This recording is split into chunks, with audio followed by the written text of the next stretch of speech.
What's up, guys? Welcome to Daily Dose of Reddit. This is your host, Zach, and today's subreddit is r/ProRevenge. Alright, this story is called Roommates Don't Respect My Boundaries. I Get Them Evicted in Less Than a Day. I don't know if this is pro, but it's certainly more than petty. Also, I apologize for any formatting. I'm on mobile and it's my first time posting any sort of longer story. Also, sorry for the long post, background is pretty important. My freshman year of college, I went through a long process with my school to be able to live off campus as a freshman. Normally, this is not allowed, but they made an exception due to circumstances. I moved in on lease takeover as a girl to an all-boy apartment. It was a 4-bedroom apartment that individually leased each room, but 2 rooms shared 1 bath and all shared a kitchen, living room, and laundry room. This place was gross when I moved in, but I cleaned it up and got it livable enough. I grew up with brothers and had no problem with dudes as long as they were decently respectful. Plus, I had the kitchen to myself. I'm also an engineering student and asked them if they had their friends over to let me know beforehand or keep the music below bed rattling. Turns out, this exact apartment was known as the party apartment, and I would soon find out why. I was working 8 to 12-hour shifts in retail and then going to school full-time. I come home at 11 p.m. exhausted to blasting music and so many people they are streaming out the front door. I was pissed! Luckily, each room locks with a deadbolt, and I remembered to lock mine before I left for work. There were easily 50 people there. As a 20-year-old who just wanted to sleep, I did the only rational thing I could do. I packed an overnight bag, locked my room, and called a friend with an SOS and slept there. I find out later that one of my roommates was dealing. Only 3 people were of legal drinking age, and 1 girl was 14?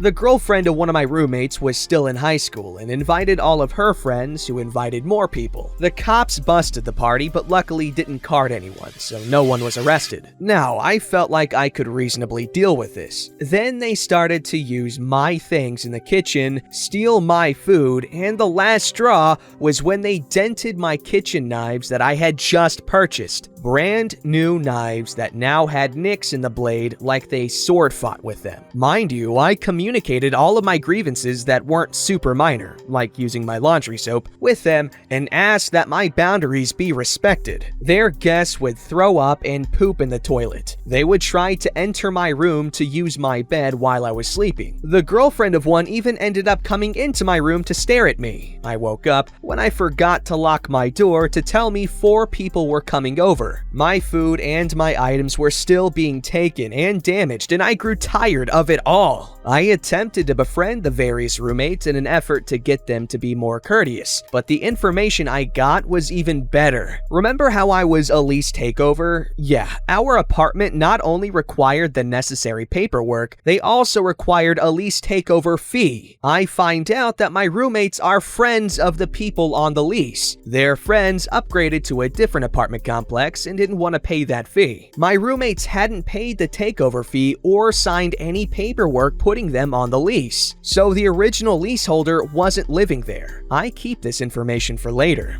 A few weeks pass and the parties are smaller but still happening. Then one day, I am discussing painting my room due to the marks on the walls from the previous tenants. Our apartment allowed you to paint if it was 1, approved first, or 2, you painted it back before move out. The maintenance guys were super sweet and let me pick a custom color for my room, a pretty light sky blue. Bought it for me and helped me paint my room. My roommates find out I painted and ask about it, not knowing what would happen later. They didn't paint their room, they spray painted it. Not with any vulgar or even gang symbols, but spray painted it. The parties continued, but now they let their guests sign the walls in various Sharpies. This was the moment I realized was the time. I ended up taking pictures of the room on Snapchat and saved them to my camera roll. I knew that my apartment complex wouldn't do anything about the parties and could even blame me for the underage kids. Plus, the items I stored in the common areas were fair game according to legal terms about a shared space. I first speak with the building manager about the parties. I was right, there isn't anything I can do but call the cops. I can complain all I want about the condition of the house my roommates cause and the theft and damage of my belongings, and they won't do anything. They didn't even seem bothered when I spoke to them about 2 out of 4 of us living there not being on the lease. The other one that was on my side was chill, and I didn't have a problem with. As long as rent was paid on time, it seemed they weren't going to do anything. After all this, I pull out my camera roll and tell this nice lady to scroll as long as she wants, as I took about 15 pictures on just the one room. She gets mad and starts babbling on and on about gang graffiti, and she won't have it. I knew there were no gang symbols whatsoever on the walls, just dumb kids, but it didn't look good. I didn't correct her and reminded her that the rooms in question were the ones where they weren't even legal tenants there. I locked as much as I could remember to grab my things from the kitchen in my bedroom beforehand and was headed straight to work. So I didn't even get to see the devastation as 2 office workers evict them in hours. They weren't the legal tenants and had clearly stayed over the 7-day guest limit. They had to pack up as much as they could and were out by the time I got home from my shift 10 hours later. I got a lot of hateful and threatening messages from the girlfriend of one of them. I don't remember the exact words as this was a few years ago, 2016, and I didn't save it for more than a year. I did save them once she started threatening me with stalking and physical harm. I stayed polite and neutral in my responses in case I would need to take them to court. They did get one small revenge in that I remembered to lock up my pots, but in my hurry, I forgot the lids. They stole my lids to all cookware, even my crock pot. They also took all my food they can grab and put it in the now topless crock pot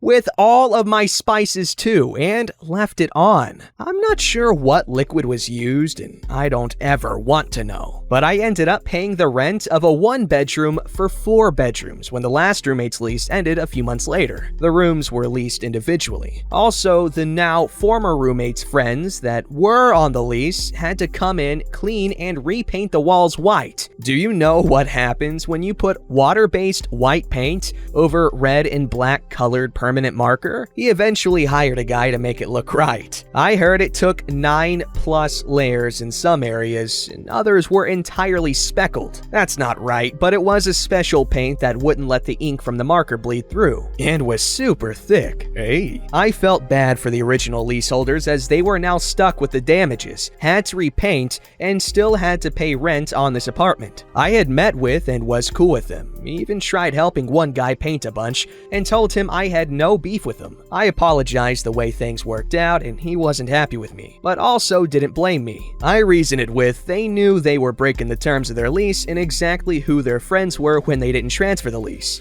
If they hadn't repainted the room the way they did, the complex manager wouldn't have done anything. Okay, well, the way she handled that was pretty cool. Also, I applaud her patience with the whole thing, because she had to live with that for at least a month or something? That's ridiculous. Good job, OP.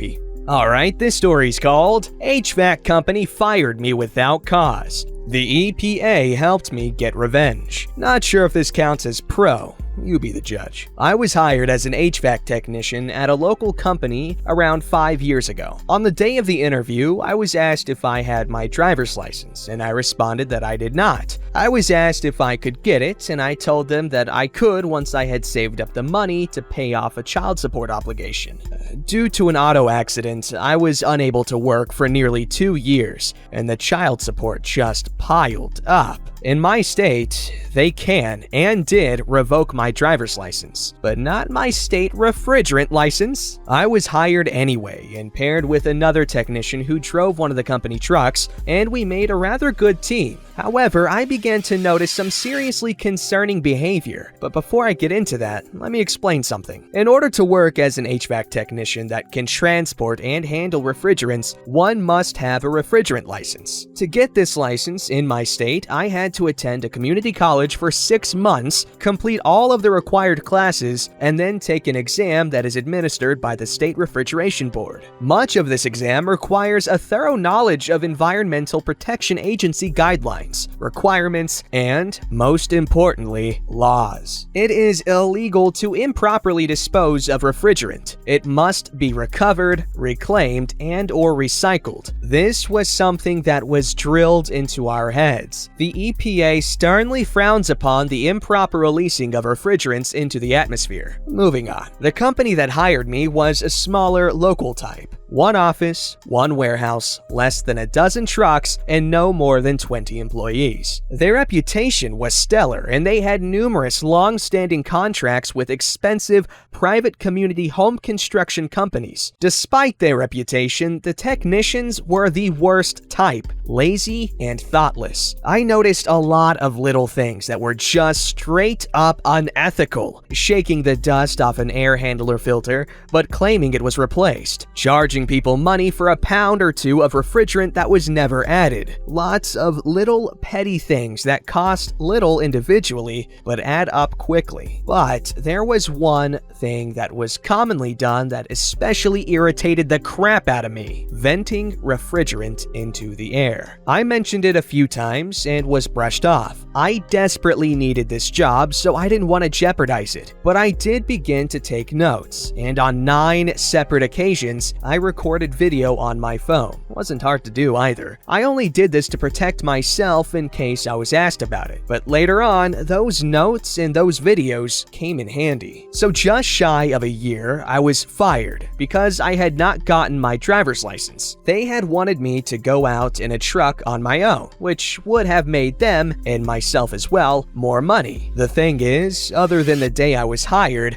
I was never asked again about my driver's license. Nobody brought it up. I had been slowly paying my debt off, but had not yet saved up the money to pay all of the fees necessary to get my driver's license back. I tried to file for unemployment and was denied, based on the grounds that the employer said that I failed to acquire a license that was necessary for performing my duties. Here's the good part. The EPA will pay up to $10,000 for evidence of every instance of improperly venting refrigerant into the atmosphere. If you go to your local Walmart and pick up a can of refrigerant for your car's AC, you can actually read the EPA statement on the label. It warns you that you can be punished with fines, imprisonment, or both. You can learn more here. Link. This applies to everyone, even HVAC companies. I made a few phone calls and representatives from my state's Board of Refrigeration came for a visit. I presented my notes, gave them copies of the videos, and ultimately, the company that hired me and then fired me was shut down. The list of infractions discovered by the EPA after I blew the whistle was rather long. The bonus? I collected a sizable sum from the EPA for my evidence. Yes, I now have my driver's license and am now employed by a respectable HVAC company. Okay, good thing you did eventually end up reporting them because, well, pollution's bad, guys. Alright, this story's called My School Denied Me, So I Sued Them. A little about me. I have a service dog for my PTSD, and at the time, I was in 6th grade. At the time, I had just gotten my service dog and was going to school. When I contacted the school to inform them that I was bringing my service dog in, they flat out refused to let my service dog in the school, which, where I live, it is illegal to deny a service animal access to somewhere without a good reason. So for months after that, I continued in that school without my service dog, which was very hard because he would also help me to stop inflicting self-harm. So after the denial, I was constantly bullied because of it, not just by the students, but by the teachers as well. And after one day, after months of this, I snapped from one teacher's comment who said, "I will amount to nothing in life." After that day, I told my parents what was going on, along with most of my class, them saying what the teachers and other students had said behind my back because I needed a service dog. They were furious, and they ended up contacting the Human Rights Tribunal, who took the case, and they sued the school for discrimination. We ended up winning the lawsuit, and now the school is in threat of closing down. I later found out that the teacher that was bullying me the most got fired. In other words, don't mess with a disabled kid. Okay, that school deserves to burn down. I'm very glad it worked out in the end, but that is just horrible. To make someone feel bad about something like that is just, well, it's stupid. Alright guys, last up, I know I haven't done this in a while, but it's because it's a pain in the ass to find a wholesome story. It's not like you can just search wholesome story and a whole bunch of wholesome stories of good quality show up. No, you gotta scroll through a whole bunch of crap. Anyway, today we have another wholesome story called, another wholesome story from Japan. This just happened yesterday. I needed to print some documents for a job interview, so I stopped by a Lawson convenience store along the way. When I got to the copy machine, I saw a senior man standing in front of it and looking pretty lost. The following exchange happened in Japanese. "May I use the machine?" Go ahead. Realizing how lost he was, "Do you need a copy?" Yes. "What do you need to copy?" The man passed me his bank book. I put it inside the copier, taking care not to look at his personal information. I walked him through the steps to make a copy, and I passed him the copied sheet while again taking care not to look at his personal information. Thank you very much. The man leaves as I pull out my own documents to get to business. Then I realized that the transaction wasn't over and I had forgotten to give the man his receipt. I felt a twinge of guilt, but I figured that over a 10 yen copy, he should be fine. This was a situation where I wasn't obligated to help a customer, but I thought it was the right thing to do. In addition to this, I would have been waiting much longer if I went to flag down a staff member who already had lines of customers at the registers. It was just faster to help him out and get him on his way. "Ha, you tried to disguise this story as a wholesome story where you're a good person, but look at you, you're nothing but a thief." You know what that man could have done with that 10 yen? Not very much. I'm joking, obviously. Good on you for helping someone out when you knew you could. You're a good person. Good job. Don't forget to like, subscribe, and hit that bell to never miss an episode.